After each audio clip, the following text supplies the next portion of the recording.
Hello, my name is Millie Lester and I am with Millie Lester Cosmetics. Today is going to be a fun day geared towards makeup tips, how-tos, and what to do. So, my beautiful model Sierra is here joining me today, and we're going to talk about various things that I hear all the time that we need to focus on. One of them are brows. We're going to talk about foundation, how to choose the right foundation, how to choose the right lipstick, the right shade of foundation. What do you do when you want to do the right blush? Do I, go more on my apples of my cheeks versus contouring? Should I always contour? I've been watching so many YouTube videos, and this is what I've been seeing. What's the truth and what's not? So today is going to be geared to just fun education. So any questions you have, you can reach me at MillieLesterCosmetics.com, or you can even email me. Your questions is my topics. So the first thing that we're going to talk about are brows and how important they are and what they do for our face. They frame our face and they tell you, where your makeup should go. Brows have been so instrumental over the years. Brows tell you the era that we're in, from the 20s, from the Elizabethan era, all the way till current time today. So for instance, in the 20s, they were very sparse, very thin, and very rounded. Women walked around looking suspicious and surprised all day, like this. Whoop. So we've moved away from that come the 30s and the 40s, when brows were a little bit fuller. Independence and women's liberation became more and more of the marker of the season, and they became fuller and beautiful, more elongated and more dramatic and glamorous. The 40s and 50s were so beautiful. Then we moved on to the 60s and the 70s, where the love child, sometimes they were done, depending on the hippies and how they were feeling, if they wanted to even bathe that day. So maybe they had shaped brows and maybe they didn't. Now, they didn't have them during the day, but at Studio 54 at night during the 70s, they were definitely made up and done. Now the 80s came in and it rearranged the complete look and the structure of all the years prior. The 80s were full of fullness, unkept wildness, but they were still full and glamorous. Brooke Shields come to mind because she was the one who kind of ushered in the era of full, beautiful brows. Now we're back to the 80s again. So each era actually repeats itself every 20 years. And so this era right now for brows is 1980s. They're very full, but the difference between yesterday's 80s and today modernized twist on it is that there's still structure to it. So although they were unkept in the 80s, today they're very full and very beautiful. However, I have seen some no-nos and some don'ts. Some of them are very square in shape, so they look like a big box. And some of you girls, if I'm offending you, then you're the one I'm talking about. So you already know if they're very thick and they overtake your face, that's too much. Then you have the women who have them where they're almost like a Sharpie. You just taking a Sharpie, stuck it on your face, and twist it. So I've seen that, and I've seen the overdone brows. I am going to show you how, if you do the brow for your face shape, and there are different face shapes such as a round, a diamond, a heart, a square. There's so many different face shapes that your brows actually falls in line with the shape of your face. So Sierra's shape, just like her twin, is Scarlett Johansson. So if you look at Scarlett Johansson, you can tell that she has a heart-shaped face, just like my beautiful model Sierra. When you have a heart-shaped face, you want your brows to be very, very soft. You want the arch of your brow to be more rounded than you do want it to be more straight or square. So I'm going to show you how beautiful your brows can frame your face and how it tells you where to place your makeup. So let's get started. I am going to use today a brow pencil from my line, and what makes it so amazing is that it doesn't have a lot of wax in it. So it follows and mimics the way your natural hair flows naturally. So I always start with the brows, and I'm working in the direction of where the hair goes. And I'm only actually lining the bottom part of her brow.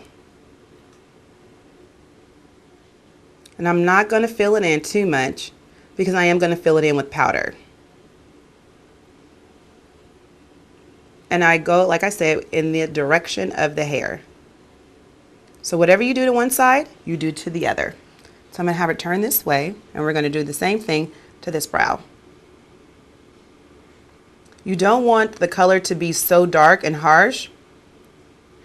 When your brows are too dark, they make it look like you're frowning.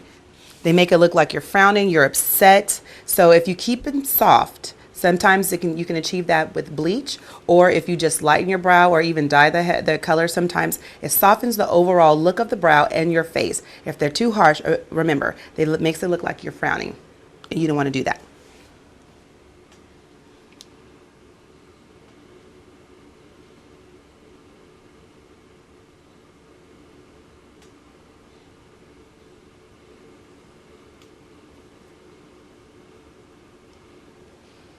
Okay, so now that I've gotten done lining her up, and what that does is going to allow me to give her some definition to her brow. By simply lining underneath the brows, that's how I know that the rest I can actually go into the hair and make it softer. So I'm going to pull out my powder and I'm going to show you the next step. So now I am going to use a soft brown. Would you mind holding that for me? And I'm going to work that into her hair.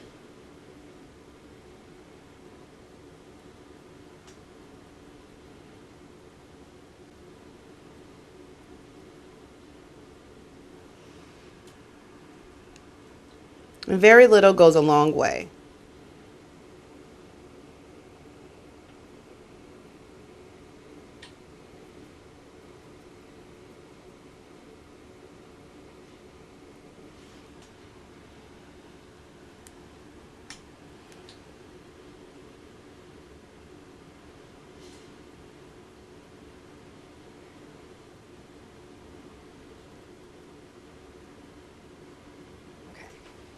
Now, what I like to do oftentimes is I like to, once I've kind of filled her brow in, what I like to do is that I like to take a either mascara wand or a spoolie of any kind that you get in a brush kit, and I like to move it back and forth. What that does is that it loosens up the pigment without taking off the product.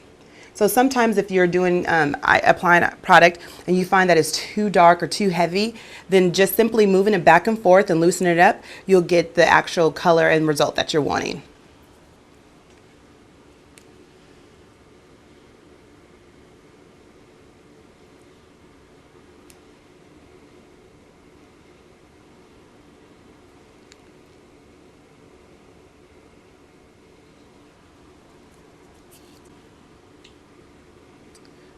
Another key part or element to brows that I want everyone to know that is so important, that when you're getting them shaped, and a lot of times I see women, they'll go to a man to do their brows, and that's not a wrong thing, but when I do see oftentimes men who do women's brows, they like to remove the hair from the top. Don't remove your hair from the top, because that is actually where your shape comes from. Only remove the hair that's down below. When you begin to alter and take away hair from the top, you're altering the shape of your brow. So sometimes women want a brow that actually goes up and give you more of a arched look. All that comes from the top of your brow. So never, never, never do you remove from the top. Unless you're hairy like I used to be, and hair, I had hair going from my brow all the way up into my hairline, then you want to remove. But if you know, if you're not hairy like that and you just have a normal amount of hair, always make sure that you're removing the hair from the bottom and never from the top.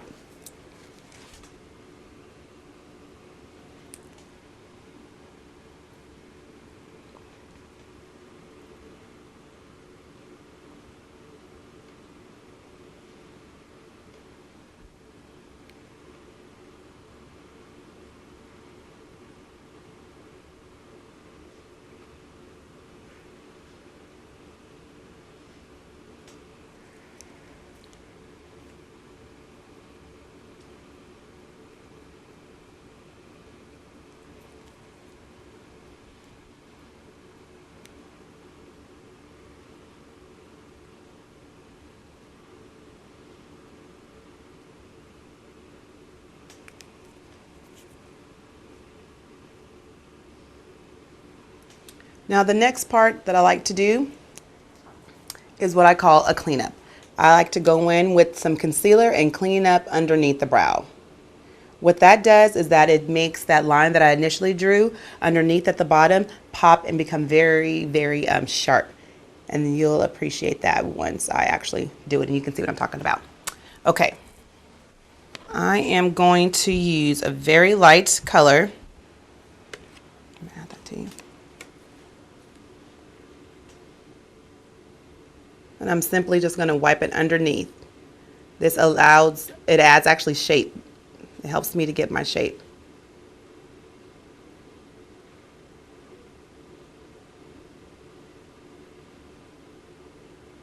Now I have seen people do it on the top as well. You don't always have to do that. You can only, sometimes just doing it down below is more than enough.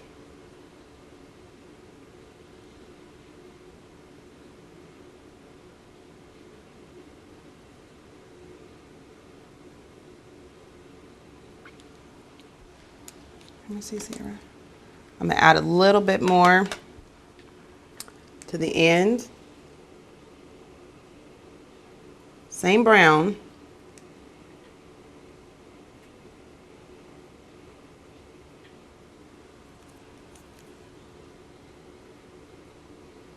And your brows should come straight out. You never want to hook them. I have seen women who have a hook and their eyes look like they're in quotes. So don't do that. So you just want to make sure that you follow the natural shape of your brow. So if they go out, you do the same thing, but never add a C to your brow. Not cute. Okay, so let's see.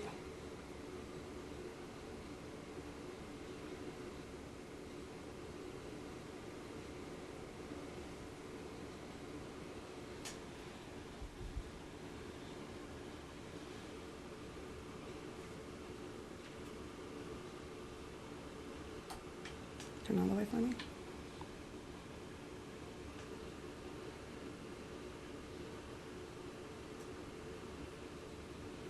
And this part, doing this as well, allows that if you made them a little too thin or too heavy or too anything, this cleaning up step allows you to fix whatever the shape that you didn't like. It'll help kind of correct that to make it the shape you do like.